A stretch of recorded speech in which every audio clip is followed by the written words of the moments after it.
Well, Nick Wright, who has somehow been masquerading on live airways at Fox Sports for 8 years now, continues to humiliate himself with insane takes that are essentially outright lies in order to boost the sham that is LeBron's fake GOAT case. Now, this comes as nothing new for Wright, as he has been perhaps the lead LeBron propagandist since he hit nationally televised airwaves. LeBron's been the best player ever since about midway point of Game 6 of last year's finals, and all he's done since then is continue it. Which, credit to him at least for being consistent, unlike the other unabashed LeBron Jock sniffers crawling around their slimy soapboxes atop their undeserved perches in some comfortable climate-controlled studio. So yeah, Wright has been consistent, but he continues to get more audacious with his clear-ass takes pertaining to the fake GOAT.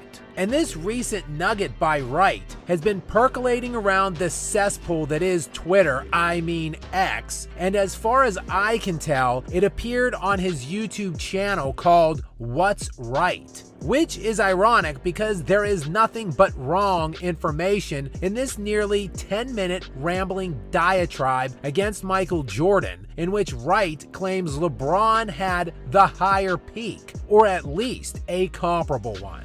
So the point I am making there is the peak argument LeBron-Michael is at least one that can be debated. Wright begins trying to define peak lengths and goes on to explain that LeBron's one-year peak is better than Jordan's. What is peak? Are we talking one season? Because there is no single season Michael Jordan ever had better than LeBron James's 2013 season. It doesn't exist. Now, LeBron James did win the league MVP in 2013, and he did finish second in league-wide Defensive Player of the Year voting in that season, while posting per-game averages of 26.8 points, 8 rebounds, 7.3 assists, 1.7 steals, and 0.9 blocks. Nice little year there, no doubt, but not even comparable from an individual standpoint to Michael Jordan's 1987-88 year, where Jordan led the league in scoring and steals, posting a per-game line of 35 points, 6 assists, 5.5 rebounds, 3.2 steals, and 1.6 blocks. So while LeBron averaged 2.5 more rebounds and 1.5 more assists, Jordan scored over 8 points more while doubling LeBron in steals and blocks per game. And in that season, Jordan became the first player ever to win MVP and Defensive Player of the Year in the same season. And while Hakeem Olajuwon and Giannis Antetokounmpo would join MJ in that feat, Jordan is still the only player ever to lead the league in scoring while winning Defensive Player of the Year. In these respective seasons, both players led the league in player efficiency rating, value over replacement, box plus minus, and win share. But Jordan gets the check in all 4 categories. Every way you slice it, Jordan was the superior player, by far.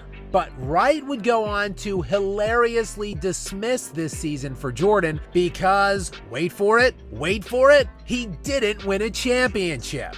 But Michael Jordan won MVP and Defensive Player of the Year in the same year. He did. In a year he did not even make it to the finals, let alone win the championship. And this is perhaps the most outrageous and pathetic element of his entire 10-minute video. A LeBron stan diminishing something any player did because they didn't win that year.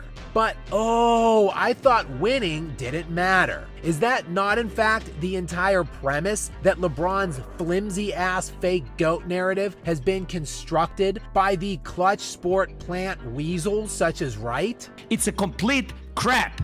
I'm going to say this as clearly as is possible, so the inept, bumbling morons populating the self-proclaimed King's bandwagon can understand it. Michael Jordan is 102nd currently in regular season games played, appearing in 405 fewer than LeBron and counting, while James has played in 282 postseason games, which is the most ever and over 100 more than Jordan. All of this to win 2 fewer championships. While James has led the NBA in a standard box metric only 2 times total in his 21-year career. That was with 1 scoring crown, and he led the league in assists once. And did I mention this was in 21 years? Jordan, meanwhile, in only 13 qualified seasons, led the league in 13 standard metrics, scoring 10 times and steals 3 times. Okay, I know what you're thinking here. Surely LeBron has the edge in advanced analytics. After all, the movement was, at least in part, created as a way to prop up LeBron.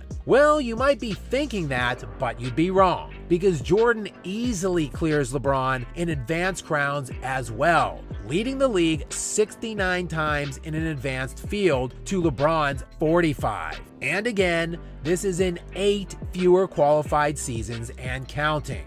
Jordan is the all-time leader in NBA history for points per game, playoff points per game, scoring titles, finals MVPs, and he has the edge over LeBron in career PER, BPM, and win shares per 48 in both the regular season and playoffs. There is no conversation that exists where LeBron's peak is even remotely close to Jordan's peak. When Jordan had one other serviceable all-star, no one else won a damn thing. But everyone has been eating on LeBron's watch. LeBron defended a championship just 1 time in 21 years. Jordan won 3 consecutive championships twice in 13.